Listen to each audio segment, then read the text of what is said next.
Hello, Centralians! And also sa ating mga listeners outside from our school. Welcome to Central Talks, where ideas unite, conversations ignite.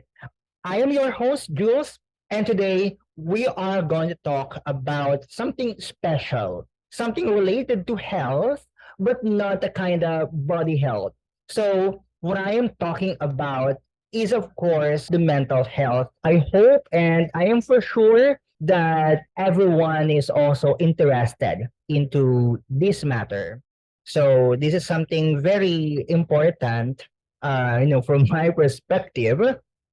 I would also like to introduce to you, of course, our guest speaker. I am very honored and also so thrilled to introduce to you our, guidance associate at CCP, and she's also a mental health advocate. And of course, there is no other than Ma'am Zina Guyo.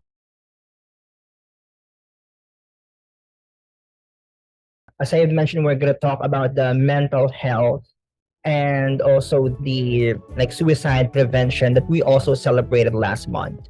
I'd like to start with ma'am, can you tell us more about the celebration that we celebrated last month and also this month?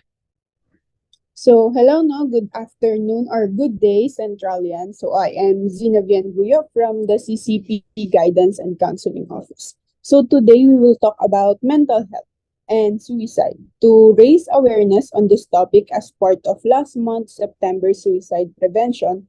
And this October naman, October 10, is the World Mental Health Day. So, hindi lang tayo nagre-raise ng awareness regarding this topic today, not only today, but every day. We're trying to normalize talking about it and giving more importance to our mental health. Gaya nga ng palaging sinasabi ng mga mental health professionals and mental health advocates, our mental health is as important as our physical health.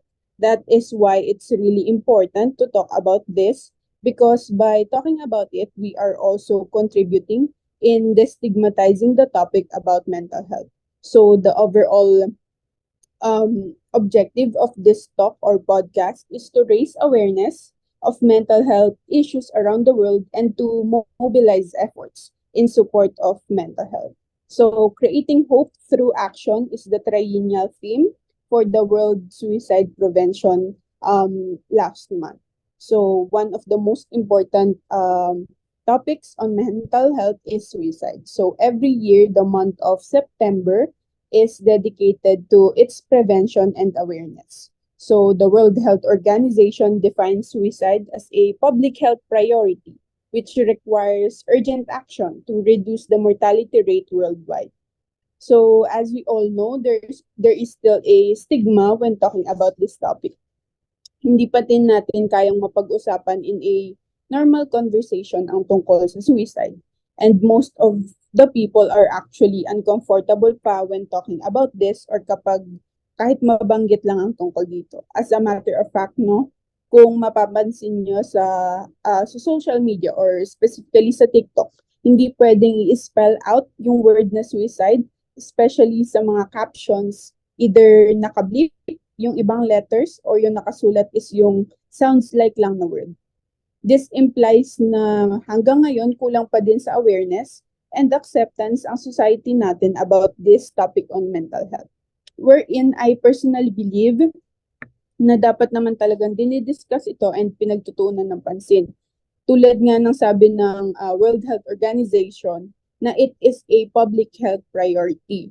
Why? Because according to the recent data, suicide is the second leading cause of death among individuals ages 10 to 14 and 25 to 34. It is the third leading cause for ages 15 to 24 and fourth leading cause among individuals 35 to 44. And it is estimated that there are currently more than 700,000 suicides per year worldwide. And we know that each suicide profoundly affects many more people. I see.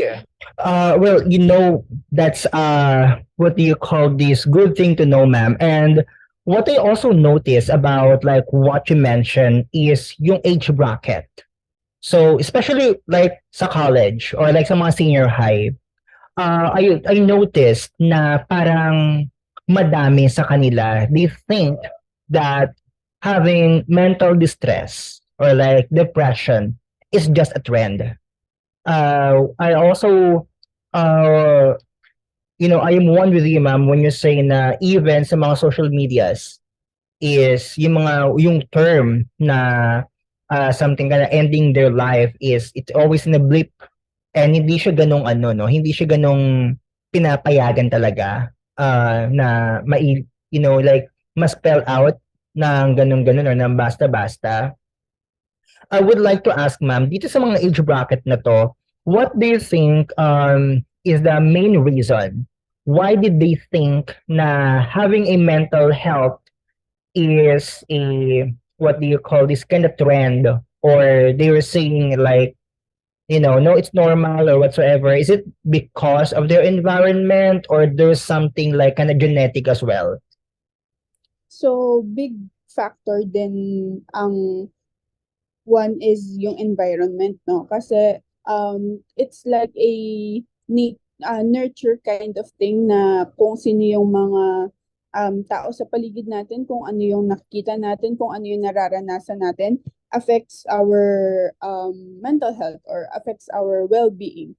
Kasi madaming stressors sa paligid like sa ages ng adolescence na madaming influences, like maraming bad influences. Ito yung age na maraming dinidiscover ang mga teenagers or ang mga bata. So, whatever they discover or whatever na nakikita nila sa social media or sa mga mas matatanda is ginagaya nila. So, naa-adapt nila yon, na-feed sila sa emotion na yon or sa thought na yon, and that's when they think na it's normal na gawin yun, and nakaka-affect 'yon sa whole well-being ng isang bata. So in terms sa age nila, malaking factor yung environment, and also hindi rin natin makakalimutan syempre may factor pa din yung sa the hormones nila na dahil tumatanda sila, nagbabago yung um, uh, panloob na genes nila or hormones nila, and madami silang nafe-feel, madami silang factor na nararanasan sa loob ng katawan nila. So, dito sa mga changes na to, hindi pa rin sila agad nakaka-adapt. So, parang naiisip or nafe-feel nila is napapatanong sila sa sarili nila whether it's normal or not, and nako-compare din nila yung sarili nila sa iba, how to cope of it, and how to accept it. So, ayun. I see. Well, yeah, what do you call this? I agree with that. And since you mentioned, ma'am, that it also has something to do with their environment, just like one follow-up question. I mean, last follow-up question, ma'am, in line with your statement. What do you call this?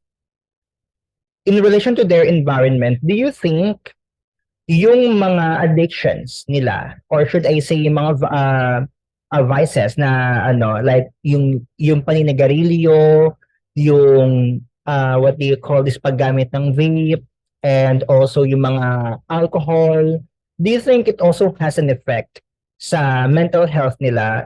Does it also contributes into their what do you call this, mental health?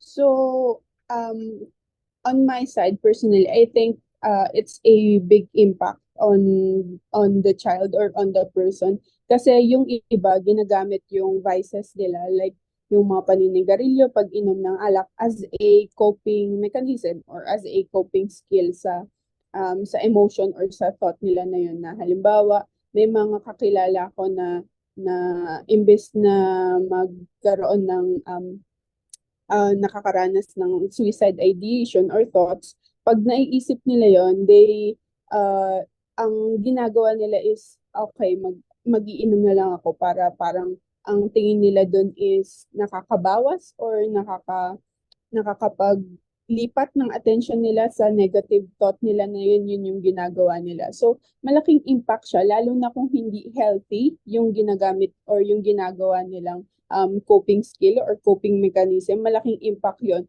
hindi lang sa mental health, kundi pati sa physical health na rin nila. Kasi sa mga bad coping skill nila na yun, gaya ng pag-inom and paninigarilyo, na affect din yung liver nila or yung panloob na katawan naman nila. So, hindi lang iisa yung naapektuhan, hindi lang yung negative thoughts or yung thinking or yung mental health, kundi pati yung physical health na rin. Nandoon na rin yung effect.